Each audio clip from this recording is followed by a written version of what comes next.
todos, bienvenidos a la primera charla académica del Grupo de Interés de Urología de la Universidad del Rosario.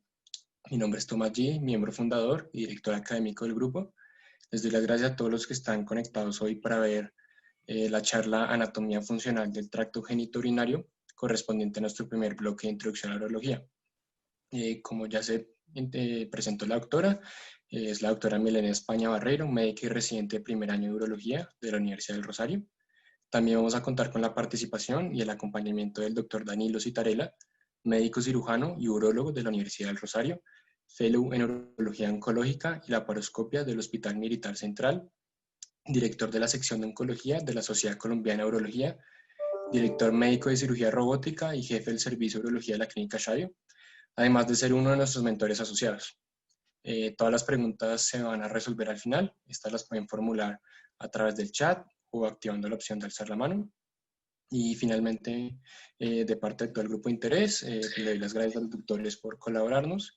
Y no siendo más, ya le doy la palabra a la doctora Milena.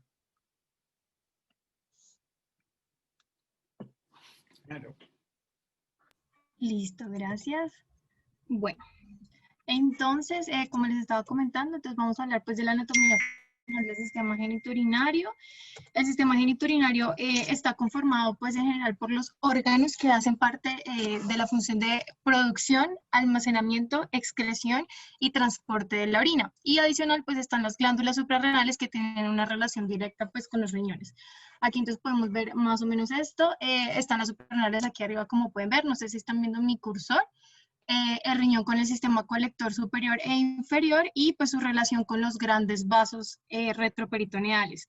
La gran mayoría de estos órganos urológicos son retroperitoneales. Entonces, bueno, aquí la diferencia como entre el esquema del hombre y la mujer, acá lo dividen como las vías urinarias altas, que incluyen pues el sistema colector inicial, el uréter, la media que es la vejiga y las inferiores pues que es la uretra, en el hombre que tiene una anatomía un poquito más compleja.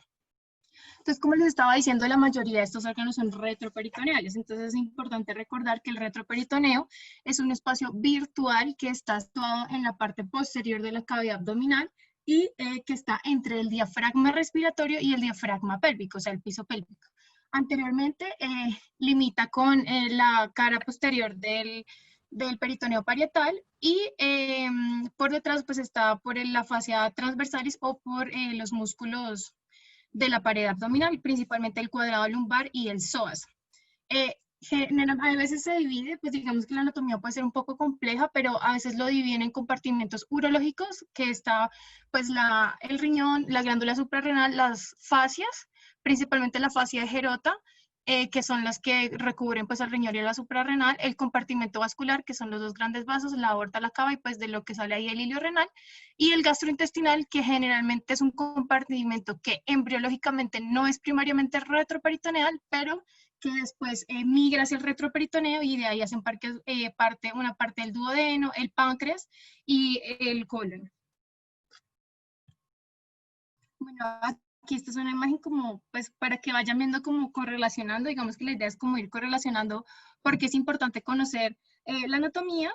Acá, pues, esto realmente es una colección peripancreática, pero podemos ver la diferencia entre el espacio retromesentérico, que es donde están las flechas amarillas, y el espacio pararrenal, que son donde están las flechas azules.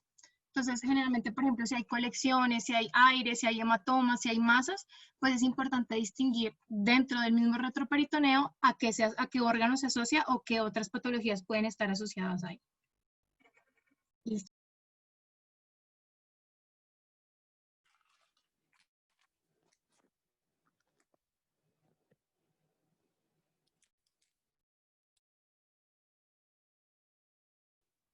Doctora Milena, ¿se le silenció el micrófono?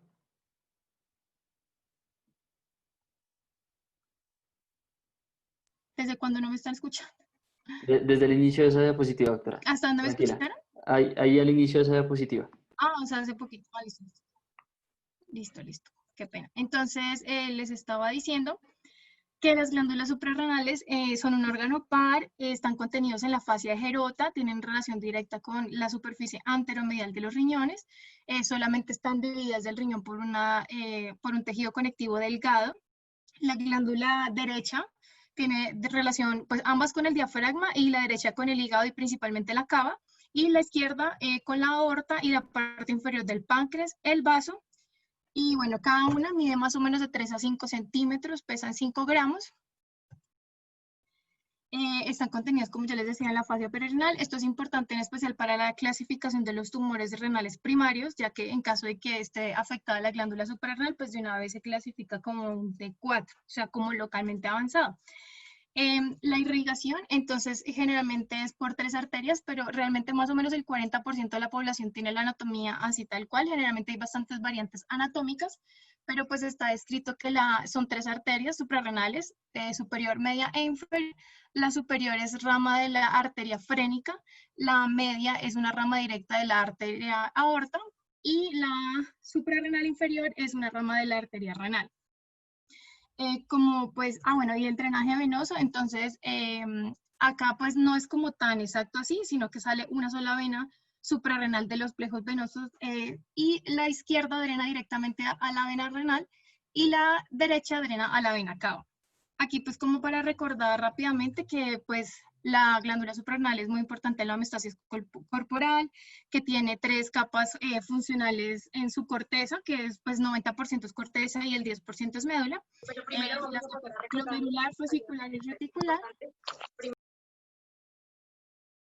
Doctora, señora. Creo que está hablando la doctora Bastidas.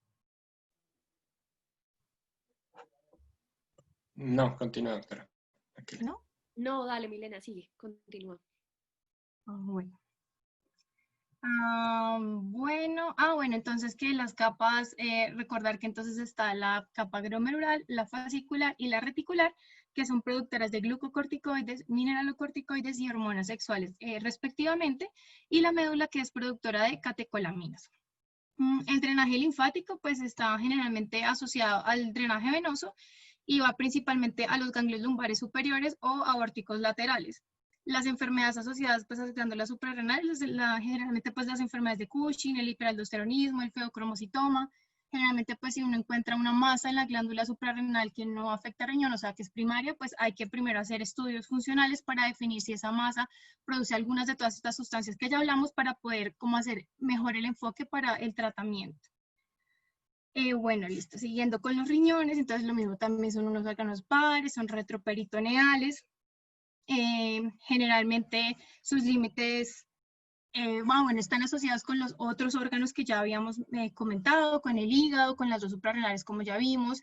El páncreas, el duodeno y el colon tienen una relación muy estrecha e importante, y pues siempre es bueno identificarlos, por ejemplo, cuando uno va a hacer abordajes quirúrgicos o cuando va a hacer uno, por ejemplo, nefrostomías o cualquier abordaje percutáneo, para pues no ir a lesionar otros órganos vecinos. Adicionalmente, pues también cuando hay extensiones locales de otras masas, pues es importante reconocer la diferencia en una imagen, por ejemplo, y poder identificar tempranamente.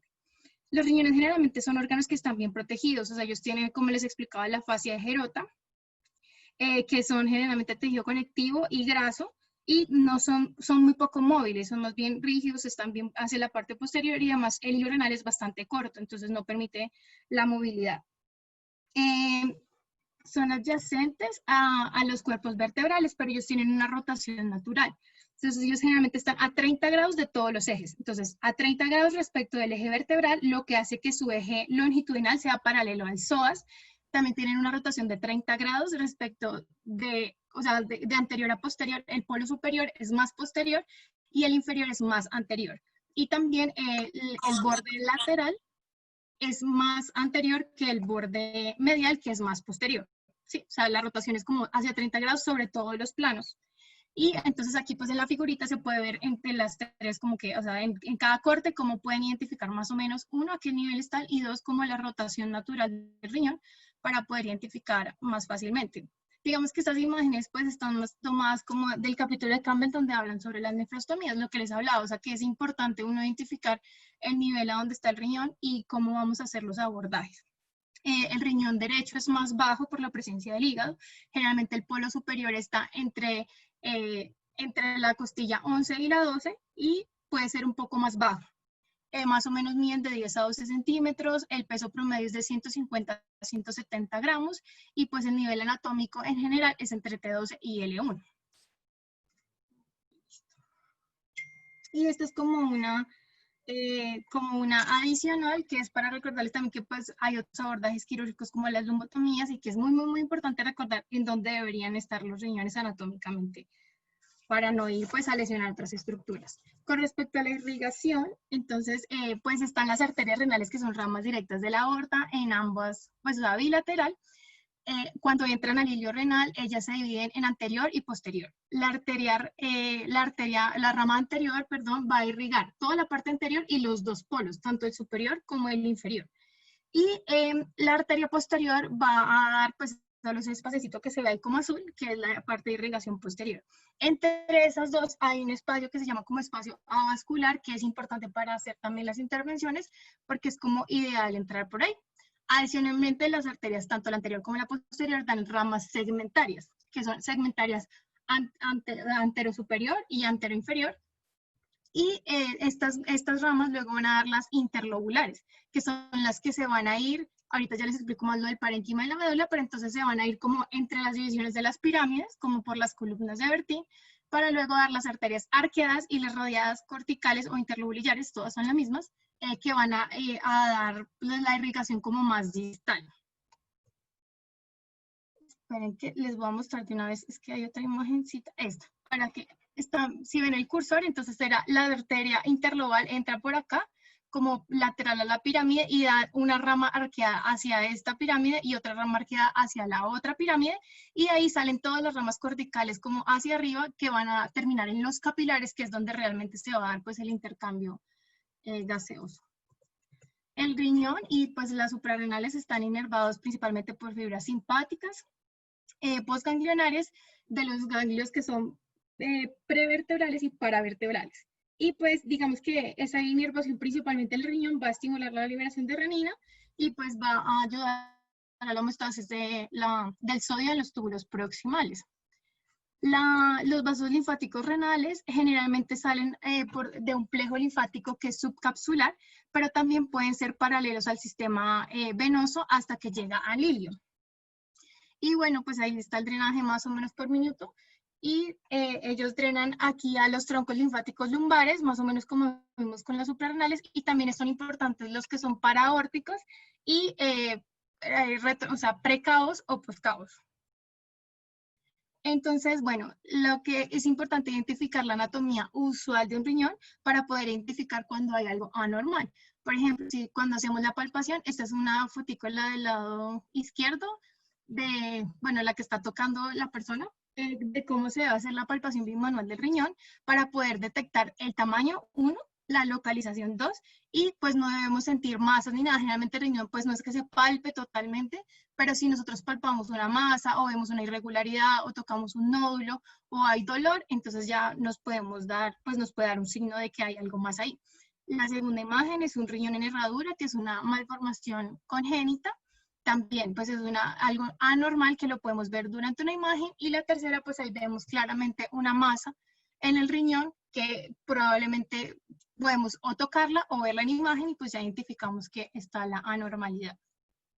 Con respecto como a la parte funcional del riñón, entonces él se divide en parénquima y sistema colector. El parénquima está dividido a su vez en corteza y médula. La corteza es esta parte como más externa, que es como el peso grueso del riñón. En esta parte están contenidos los glomérulos y los túbulos contorneados proximales y distales. Y las médulas están en esta disposición de pirámides, que es donde se acumulan entonces los túbulos colectores y las asas de Henle.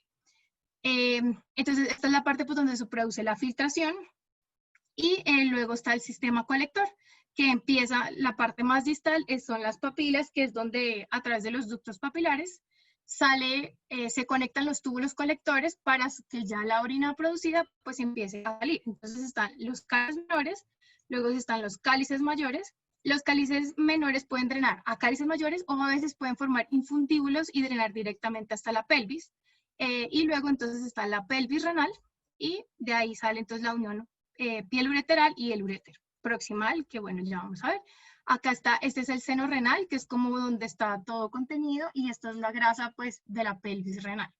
Y estas, bueno, las columnas de Bertin, que son estos pedazos de parénquima que se están metiendo como, son los que limitan pues en la parte lateral a las pirámides. Y por aquí es que pasan todos los vasos sanguíneos que ya vimos, también están los plejos venosos y los linfáticos.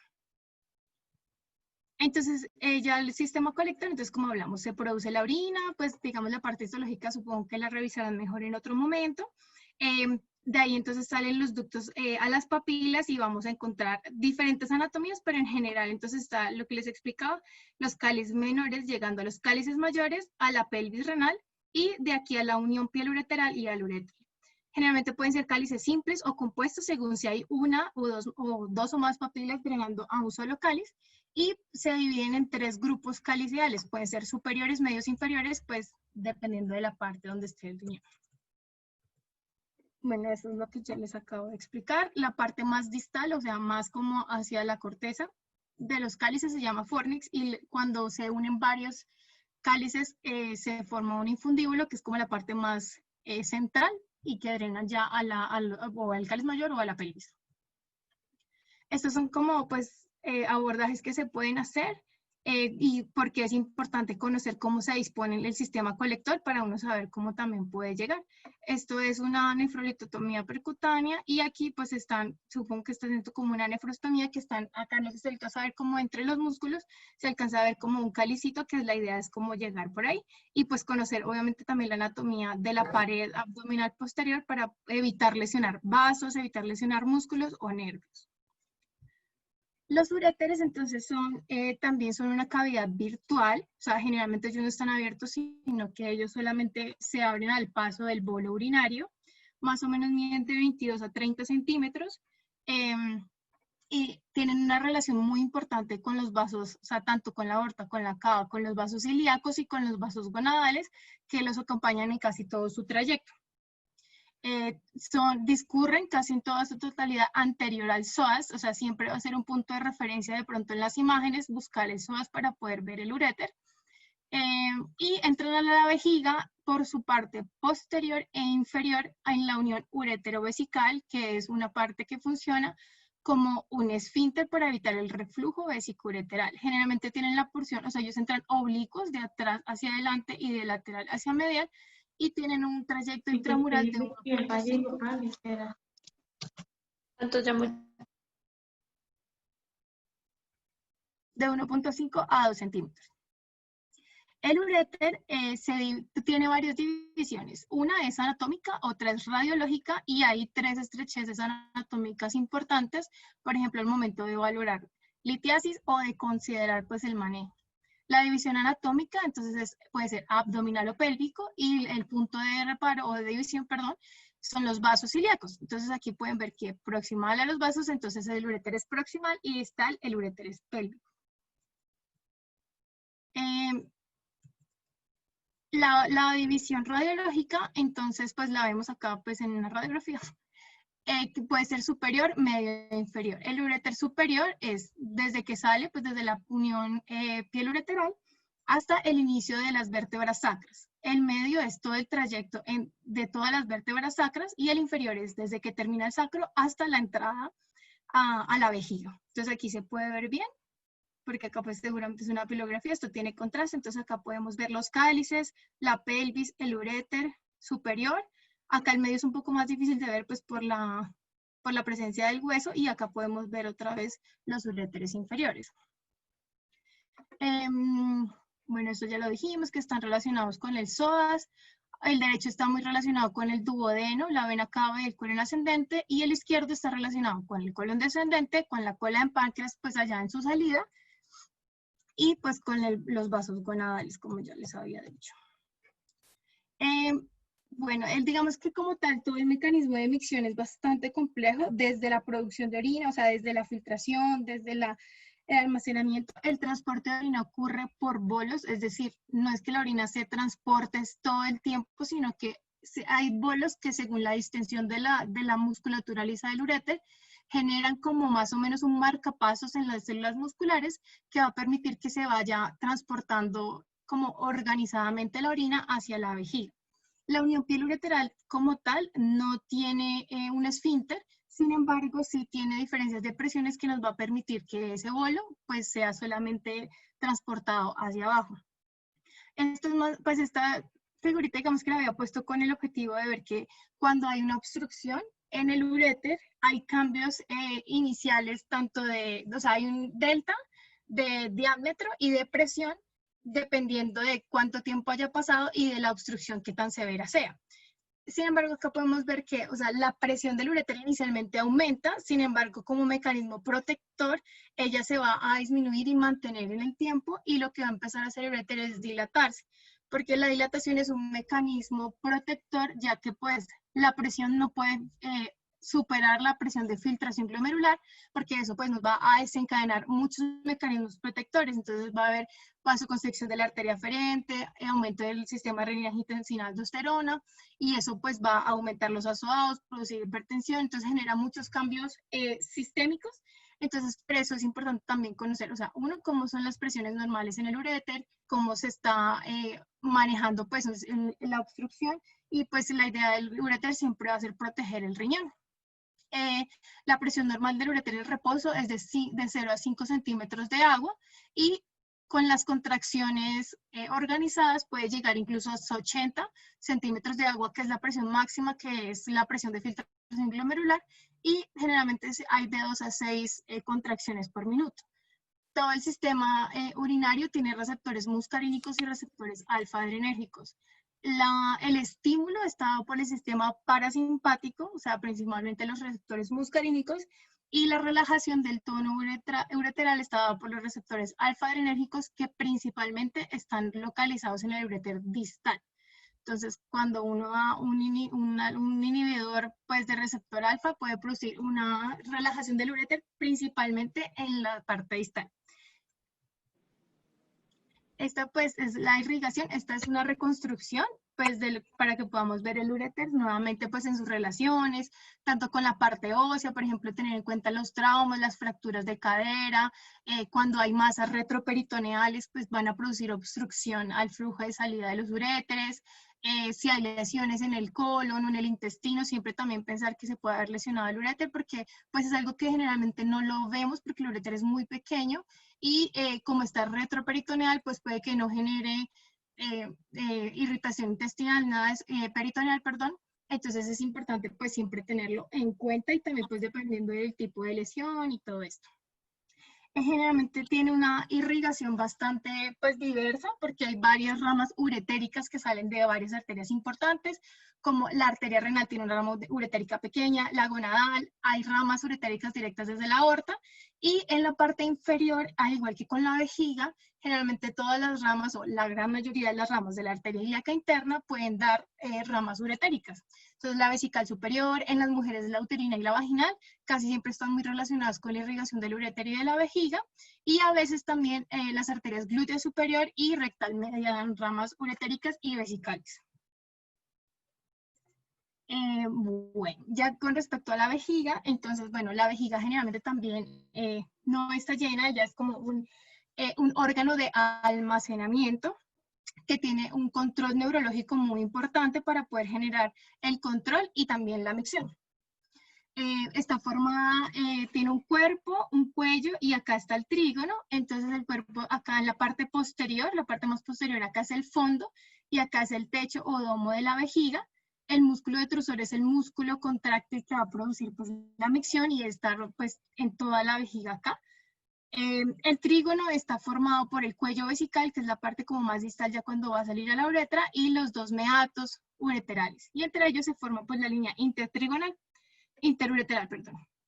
Y acá en el cuello también, en los hombres, es importante la relación que tiene con la cápsula prostática, porque es la que va a formar el esfínter involuntario, o sea, de músculo liso, que después tiene continencia. Y Acá, bueno, acá lo mismo, esta es la otra figurita como que se ve un poquito mejor, como que se ve en el fondo que en esta que está llena la vejiga. Y acá están pues los meatos ureterales. En las mujeres, la vejiga está relacionada posteriormente principalmente con la vagina, a diferencia que en el hombre sí la relación es mucho más directa con el recto. Acá la vejiga pues es retropúbica, tiene su esfínter acá en la mujer pues está relacionado con el elevador del ano y pues con el piso pélvico.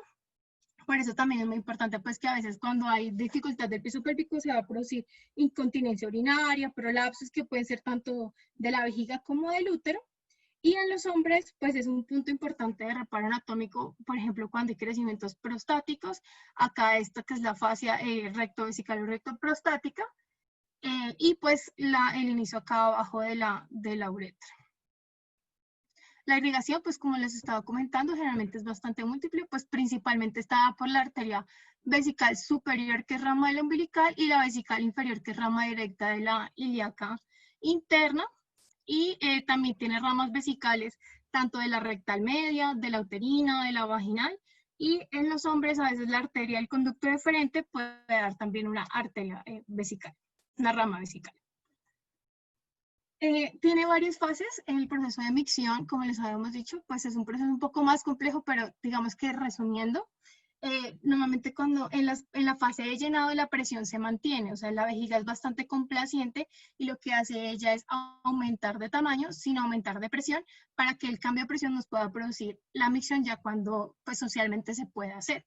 Normalmente el primer deseo miccional aparece más o menos a los 200 cc de capacidad de la vejiga y tiene una capacidad total de 350 hasta 500 cc. En la fase de almacenamiento, pues es muy importante que haya integridad de todos los tejidos alrededor de la vejiga, tanto el detrusor, entonces que no haya contracciones involuntarias, que el piso pélvico y los esfínteres, tanto el interno como el externo, estén funcionando y que no haya alteraciones neurológicas, tanto simpáticas como parasimpáticas, para, a pesar de tener el deseo miccional, pues inhibir la micción hasta que socialmente pues uno pueda ir al baño. Y en la fase de almacenamiento, entonces lo que van a hacer es relajación del esfínter, de ambos esfínteres, tanto el involuntario como el voluntario, y la contracción del detrusor para poder terminar la micción. Entonces aquí, como les comentaba, pues principalmente la inervación parasimpática está por el plejo sacro de S2 a S4, que es lo que va a controlar, lo que va a estimular la micción, o sea, ellos estimulan la contracción del detrusor y la relajación de los esfínteres. Y el sistema simpático, que generalmente está por el plejo y por el nervio hipogástrico, generalmente son ramas desde T12 a L1, lo que hace es lo contrario, de relajar el detrusor y permitir contraer los esfínteres para evitar pues, que se produzca la micción. La micción tiene dos componentes. Uno es un reflejo medular, es decir, solamente hay por el nervio pudendo, hay como la sensación de distensión, de dolor, de incomodidad, que llega directamente ahí a los ganglios medulares y hay una respuesta inmediata tanto del simpático como del parasimpático. Y hay un control consciente que llega hasta la corteza cerebral, en el que pues vamos a controlar el esfínter externo hasta que se pueda pues ir al baño. Esta es una imagen de una cistoscopia, solo pues como para que vieran algo un poco más interesante. Al lado derecho pues es una vejiga que se ve relativamente normal y al lado izquierdo es un tumor de vejiga que se ve bastante diferente de la mucosa pues usual. Y pues eso es como último, pues solo para recordar como lo del piso pélvico y las relaciones de los ligamentos que hay, que está adelante pues está el ligamento pubovesical o puboprostático, según pues si es hombre o si es mujer, que ahí por ejemplo puede llegar la vena dorsal profunda del clítoris o del pene, que también está relacionada con el plejo prostático. Acá al lado derecho pues está la próstata con su relación capsular al esfínter interno de la vejiga, y pues los ligamentos suspensorios que se relacionan. Continuando con la próstata, entonces la próstata pues es una glándula esperiuretral, es infravesical, generalmente pesa más o menos 20 gramos en un adulto joven, que con el tiempo digamos que se esperable que haya un crecimiento esperable según la edad de la persona. Produce secreciones asociadas al semen y pues está involucrada en la eyaculación. Su producción más importante o pues más clínicamente relevante es el antígeno prostático específico, que es órgano específico pero no enfermedad específico. Quiere decir que se puede elevar por diferentes condiciones benignas o malignas. Entonces pues uno indica que sea de la próstata, pero no necesariamente que esté elevado significa que alguien tenga cáncer. Pues está relacionado, como ya les expliqué, con el piso pélvico, la vejiga y el recto, y pues con la uretra. La glándula entonces tiene su base más apical y el ápex hacia inferior. La base está relacionada con el cuello vesical y con el esfínter liso o pues involuntario de la vejiga. La parte posterior está relacionada con el recto, por la fascia rectoprostática que ya habíamos hablado, y pues también tiene relación ahí con las vesículas seminales y el fondo del saco recto vesical. En el ápex entonces están los ligamentos puboprostáticos que vimos en la anterior imagen, y en la parte anterior, que también vimos, estaba llegando la vena dorsal del pene, que va a formar el plejo venoso prostático dorsal, y más anterior el espacio prevesical o el espacio de rectus. Histológicamente, pues es 70% glándula y 30% estroma fibromuscular y de soporte, y tiene una cápsula también que es pues que la tiene contenida. Ahí pues vemos como más o menos las otras partes que son más específicas, el utrículo prostático, el colículo seminal, que eso se puede ver también físicamente en una cistoscopia, y pues digamos que ya más específicamente no vale la pena. Esto es como la clasificación por zonas de McNeil. Es clínicamente relevante para uno poder, digamos, diferenciar o tener más indicación si es un crecimiento prostático benigno o si es un cáncer de próstata. Entonces, él las divide en 4 zonas. Una es la zona transicional, que ahí está como muy hacia posterior, pero la idea es que son como 2 lóbulos laterales alrededor de la uretra, más o menos representa el 10% del volumen de la próstata, y generalmente es la zona que se ve afectada con el crecimiento prostático benigno. La zona periférica es la que nosotros podemos tocar en el posterior e inferior, y tiene relevancia clínica porque por eso es que hacemos el tacto para detectar cáncer de próstata, porque o sea, el 70 al 80% de los cánceres de próstata están en esta zona, y pues la podemos tocar haciendo el tacto. La zona central es un poquito más cercana aquí a la uretra que como se ve en la imagen, pero es importante porque está relacionada con los conductos eyaculadores. Más o menos representa el 25% pues, de la masa prostática, y generalmente. Y por último está la zona anterior, o sea, fibromuscular, que no tiene glándulas, sino que tiene tejido conectivo y músculo liso que ayuda a la contracción prostática cuando ocurre la eyaculación, y pues también ayuda al sostén. Esta es una cistoscopia donde vemos como, pues, no sé si sepan cómo se ve normal, pero ahí vemos que está un poquito obstruida la luz por el crecimiento prostático, generalmente desde el lóbulo medio. Como les decía, la zona transicional está muy asociada a la zona uretral, entonces pues puede haber una retención urinaria o pues los síntomas del tracto urinario bajo. La arteria prostática principalmente, que es rama de la arteria vesical inferior, que como vimos ahorita es rama directa de la arteria ilíaca interna. Y también se dan otras ramas capsulares, generalmente de ramas uretrales y de las vesicales también. Hay unas ramas que son para la uretra, que también pueden irrigar la cápsula prostática y la zona de transición, y la arteria pudenda interna, la hemorroidal, y la arteria diferencial también pueden irrigar la zona posterolateral de la próstata.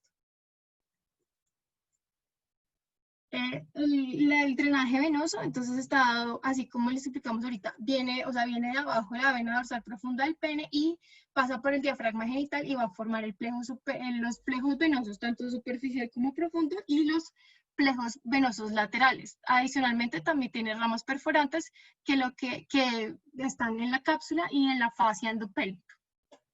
Y ellos van a drenar a la vena hipogástrica a través de la vena vesical inferior, pues así igual como irrigaban la arteria, pues se devuelve como vena. Y también pueden a veces confluir los plejos obturadores y pudentos.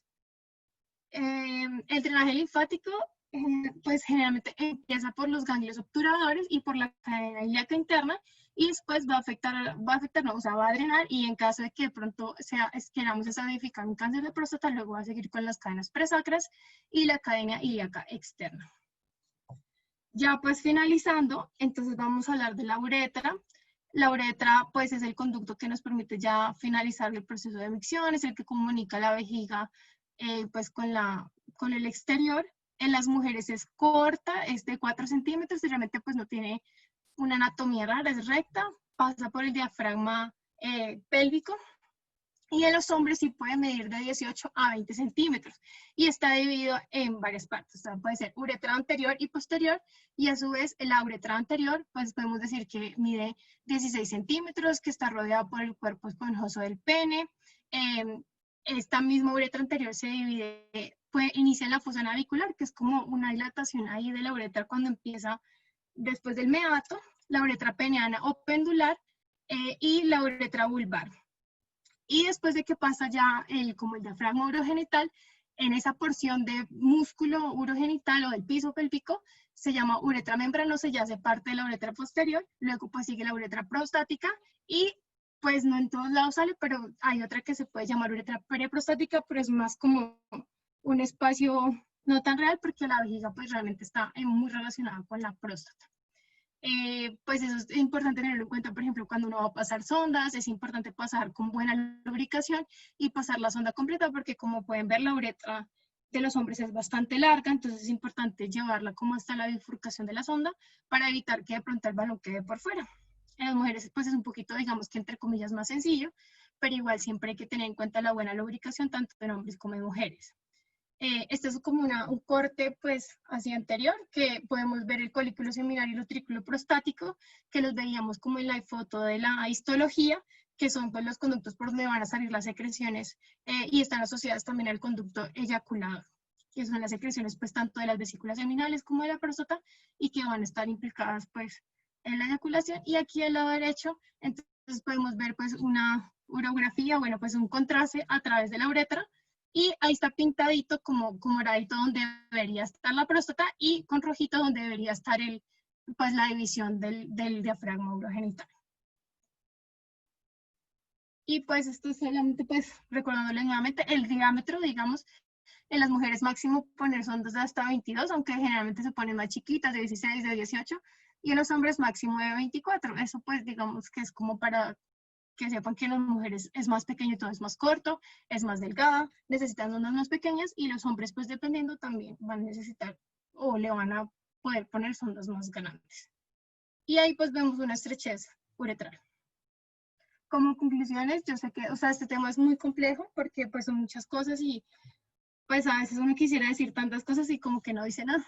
Entonces pues, porque es importante saber la anatomía. Uno, pues lo que les decía, para ustedes poder identificar y hacer diagnósticos diferenciales de las valoraciones, de los dolores abdominales, de las alteraciones miccionales, de las, no sé, inestabilidades, de los traumas, de las masas, de todo. Entonces es importante reconocer la anatomía usual del tracto urinario y la relación funcional y fisiológica para poder reconocer y abordar las anormalidades. Las glándulas suprarrenales tienen relación directa con los riñones y son indicadores de estadificación en cáncer renal. El sistema colector maneja presiones basales y la peristalsis ureteral condiciona la filtración glomerular y la integridad de la funcionalidad renal. Y lo más importante es conocer a tiempo una patología obstructiva para evitar pues, consecuencias irreversibles. La vejiga tiene un control medular para la micción y es un reservorio con un esfínter voluntario e involuntario. La próstata es una glándula que aumenta de tamaño como parte de su historia natural, pero es importante conocer su anatomía y consistencia para la transición de cáncer de próstata.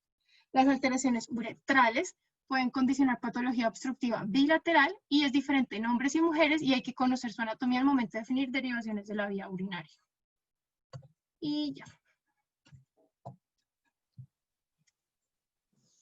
Listo, muchísimas gracias, doctora. Estuvo muy completa la charla. Ya podemos pasar a la fase de preguntas. Si tienen alguna pregunta la pueden formular por el chat o pueden activar la opción de alzar la mano y se les da la palabra. Mientras formulen las preguntas que tengan, les quiero también presentar a la doctora Camila Bastidas. Ella es una de nuestras mentoras académicas también y hoy está también apoyando. La doctora es médica de la Universidad de los Andes, uróloga de la Universidad de Rosario es docente asociado universitario de la Saprissa. Entonces, las preguntas que tengan las puede responder la doctora Bastidas o el doctor Citarella.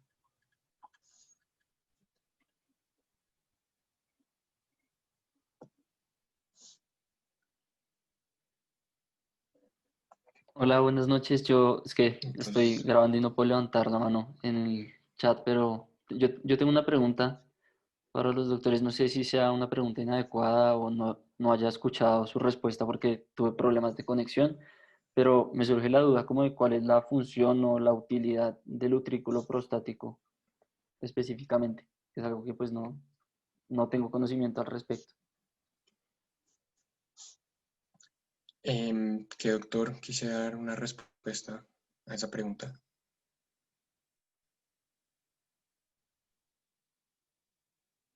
Milena, ¿quieres hacer alguna anotación?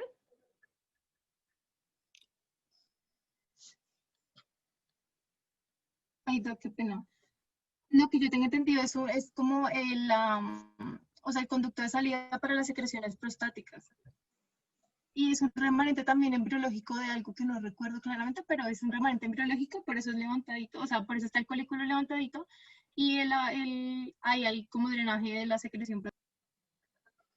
Exactamente, es un conducto, es un remanente embriológico mulleriano y es ahí donde desemboca el conducto eyaculatorio. Entonces, básicamente todo el líquido seminal desemboca hacia la uretra prostática a través de ese conducto.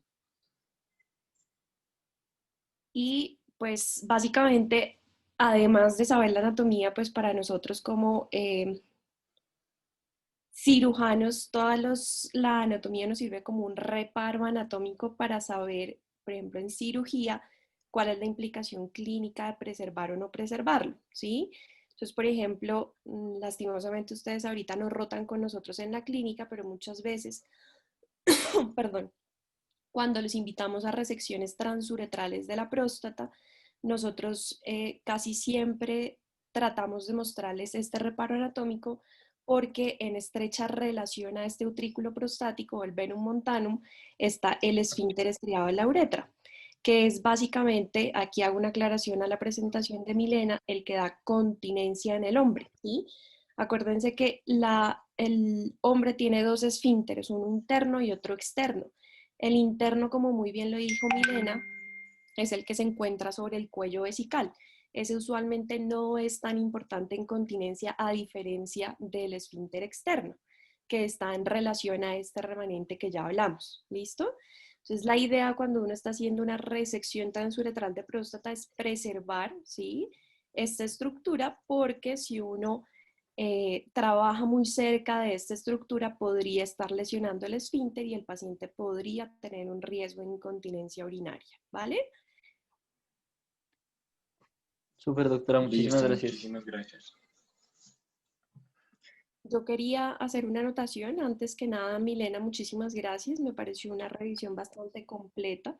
Es un tema difícil de abordar porque, pues, como ustedes sabrán y como se dieron cuenta, es un tema bastante amplio, ¿sí? La idea, pues, me imagino que es lo que quieren hacer es ir pues, de lo macro y después ir enfatizando un poco en los sistemas. Yo creo que la idea de aquí en adelante es cada revisión que hagamos es revisar un poquito la anatomía de lo que estemos viendo, pues porque obviamente seguramente en este espacio se nos quedaron muchas cosas por decir. Pero Milena, muchísimas gracias, muy buena revisión. Doctora, gracias a usted. Listo, vamos a ver si hay alguna otra pregunta, pero viendo que es un tema de anatomía, creo que quedó muy claro. Entonces vamos a esperar un par de minuticos y si no, acabamos la sesión. Camila, ¿cómo es que se llama la fascia? Esta es la fascia inferior, o sea, la que queda, o sea, entre la jerota va por encima y por debajo hay otra capita que se me olvidó el nombre ahorita que estaba, es como Solenberg, algo así. Se me olvidó.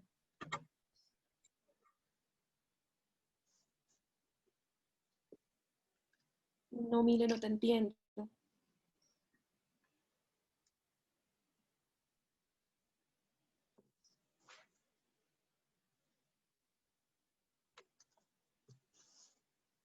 no sé si me lo estoy inventando, es que te quería mostrar aquí abajo, o sea, es que acá en esta figurita, acá, ¿no? ¿Tú ves mi mouse? Espérate que tengo aquí las fotos, los participantes. Ya, ahí ya. Es como seleccionar acá abajo, o sea que está aquí parece como la jerota y dice que acá abajo hay como otra fascia que coge el riñón y por debajo. O estoy inventándomelo. No, la gerota, pero no sabría cuál te hace referencia. ¿La Listo, cápsula renal? no importa. No sé. No, es que tenía un nombre, por eso digo, si no, pues no, no importa. ¿La fascia de Zucker? Ajá, sí, es que era como Zuckerberg, Solenberg, algo así, pero no me acuerdo. La fascia retroperitoneal. La fase retroperitoneal, exacto, sí, señora. Ah, listo. Gracias, Es que doctora. Milena, perdóname y complemento ahí, en algunos textos aparece esa como la continuación de la gerota uniéndose con con la fascia peritoneal para separar el retroperitoneo de la cavidad peritoneal. En algunos textos aparece, en otros no. Entonces de pronto en eso radica la confusión. Listo, Pero para doctora. efectos Gracias. prácticos es la fase que se continúa con el peritoneo. Con el peritoneo. Listo, gracias.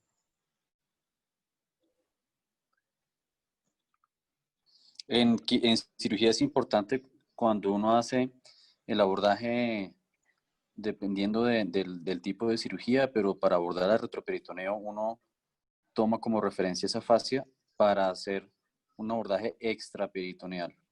Es decir, uno puede hacer una incisión subcostal, por ejemplo, para acceder al riñón con abordaje extraperitoneal. Entonces es importante preservar esa fascia para no violar el peritoneo. Todos son reparos anatómicos importantes desde el punto de vista de anatomía quirúrgica.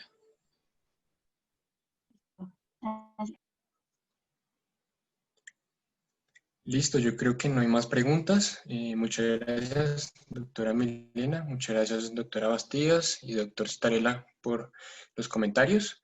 Ya con esto entonces